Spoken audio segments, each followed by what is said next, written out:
You know, there's a reason A Dark and Stormy Night is such a classic opening for scary stories, right?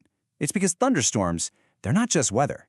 Think about it. The thunder shaking the house, the lightning that just flashes everything white for a second, that wall of rain, it's like this curtain of chaos drops down. It totally distorts the world around you, makes you feel completely alone, kind of vulnerable.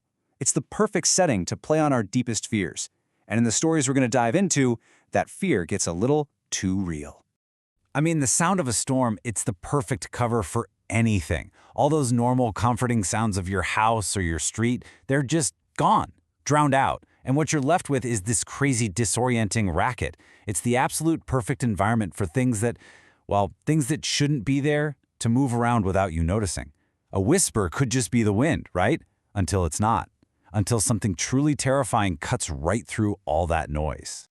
And yeah, sometimes what cuts through the noise isn't another clap of thunder. It's a voice. And it's soft, it's clear, and it sounds way, way too close. It's the kind of sound that seems innocent at first, but it comes with this absolutely chilling idea. You are not alone. And that, right there, is exactly where these stories kick off. All right, so let's get into it. We're going to break down 3 true stories where the storm isn't just background noise. No, it's like a character in the story itself. It's isolating people, cranking up their fear to 11. These are stories about totally normal people whose entire night gets turned upside down by, well, by something lurking out there in the rain. Okay, so it all starts with the sound. Seriously, in every single one of these encounters, the first hint of terror is something they hear. It's a sound that just doesn't belong, a noise that cuts through all that chaos of a storm and just screams, something is very, very wrong here. So take our first story. It's about a cross-country runner. He's just lying in bed, listening to a summer thunderstorm, which can be kind of nice, but then he hears it. This soft, human, sobbing sound. And it's not far away. It's coming from right beneath his open bedroom window. A voice, a plea for help that eventually says, "Can you help me? I'm cold." Then we have our second guy, a husband who's trying to get away after a fight, and he's hiding out at this empty, kind of desolate property. He's also just listening to the rain. But his quiet night gets shattered.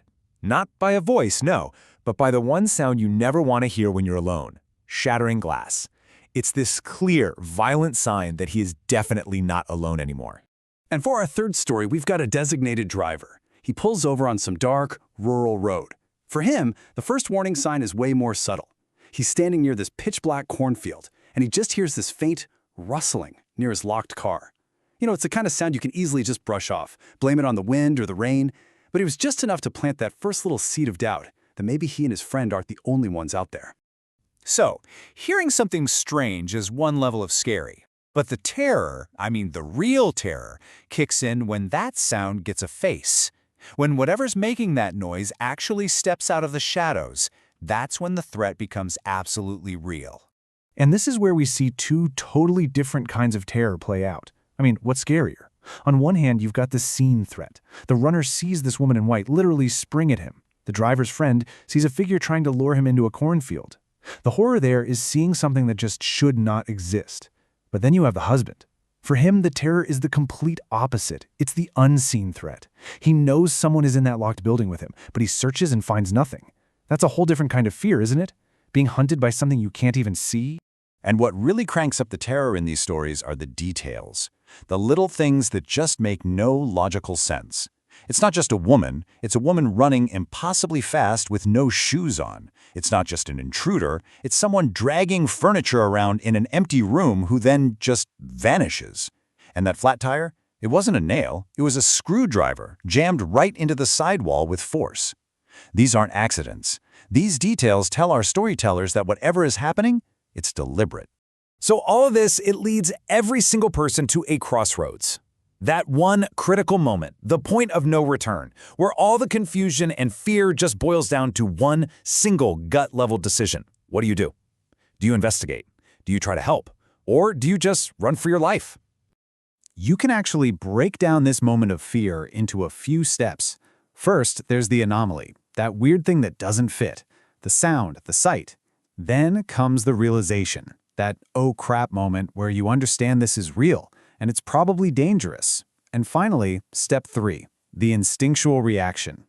That's when your brain just takes over and you either help flee, or freeze. And that third step, the husband's quote, just nails it. He said, "It was like something icy washed over me. Every instinct was screaming at me to get as far away as possible." See, that's not a thought process, that's a physical feeling. It's just pure, cold fear taking the wheel and shouting one thing, "Get out." That's your survival instinct, your primal brain just taking complete control. And this is where you see that crucial choice, that huge moral dilemma, right? It's the instinct to help versus the instinct to survive. On one side, you have the runner, who immediately rushes outside to help. The driver's friend is begging to go back for a woman he heard screaming. But on the other side, you have the escape. The husband just bolts from his property. The driver floors it, ignoring the scream. For them, the threat just felt too wrong, too unnatural, and self-preservation won. But man, that leaves a heavy question, doesn't it? What happens to the person you decided not to save? You see, the scary part isn't just the encounter itself. That's only the beginning. The storm always passes, right? But the real, lingering horror, that's what's left behind. It's this suffocating weight of not knowing, the horror of the unanswered questions. And for each of these people, that central mystery leaves a totally different kind of psychological scar. Think about it. For the runner, the big question is, how did that woman get inside a 10-foot barbed wire fence? He's left with this constant paranoia, always hearing noises. For the husband, it's, was someone messing with me or was I just losing my mind? He's terrified of this third possibility, that something else was there. And the driver? He's just stuck with this awful guilt, wondering if his choice to drive away sealed someone's fate. Let's just run through these loose ends because they're what makes these stories so chilling. How does a woman just dive into a reservoir and vanish? Why would an intruder make a ton of noise but leave no trace, with the doors still locked from the inside? Why would you puncture someone's tire to get their attention but then just hide? And maybe the weirdest of all, who comes back to the side of the road to take the discarded flat tire? None of it, absolutely none of it, adds up. And that's really the core of it all, isn't it? The most effective horror, the kind that really sticks with you, it's not about the jump scare. It's about what you can't explain. It's about these stories leaving this permanent crack in your sense of reality. Because when logic completely fails, when there's no rational explanation to grab onto, the fear doesn't just go away. It kind of becomes a part of you. So we're left with this final thought. The storm passes, the sun comes up, the world goes back to normal. But what if the fear doesn't? For these people, something has fundamentally changed. A switch has been flipped. They now know what can be hiding out there in the rain, and they have to live with that chilling possibility that whatever it was, it's still out there, just waiting